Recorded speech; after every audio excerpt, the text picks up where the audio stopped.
Walker. ആ നല്ല പേര്. ചളവാക്കിയല്ലോ എന്റെ സാറേ. ഇനി ഇവന്മാരെ എന്നെ അതേ വിളിക്കൂ.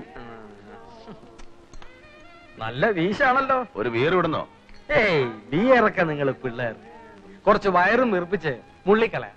എനിക്ക് ഹോട്ട്സ് ആണ് ഇഷ്ടം. അങ്ങനെ കൊച്ചാക്കാതെ സാറേ, നമ്മളും ഹോട്ട്സിന്റെ ആളാ. എത്ര എണ്ണം വിടും ഒരേ ഇരിപ്പില്? ഒന്നാഞ്ഞിരുന്ന ഒരു ഫുള്ള്. അയ്യോ ഇളനങ്ങനെ കൊച്ചാക്കണ്ട.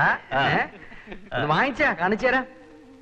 ശരി, ഞാനിപ്പോ നല്ല ബിയറിന്റെ പുറത്ത് നിൽക്കുക. ഇനി തുടങ്ങിയാലും ഹെഡ് കോൺസ്റ്റബിൾ അത്തെ അടിക്കുന്ന എന്റെ 10 പേക്ക് കൂടുതൽ ഞാൻ അടിക്കും. എന്നാ പറയുന്നു? ചുമ്മാ ഡാവടിക്കാതെ വാക്കറേ. വേണ്ട, പന്തയം വെച്ചോ. നിങ്ങൾ ജയിച്ച 50 ഫുൾ ജോണി വാക്കും. വേണ്ട, എനിക്ക് എന്റെ കാശിങ് എന്നാ മതി. ശരി, അപ്പൊ ഞാൻ ജയിച്ചാലോ? ജയിച്ചാ പിന്നെ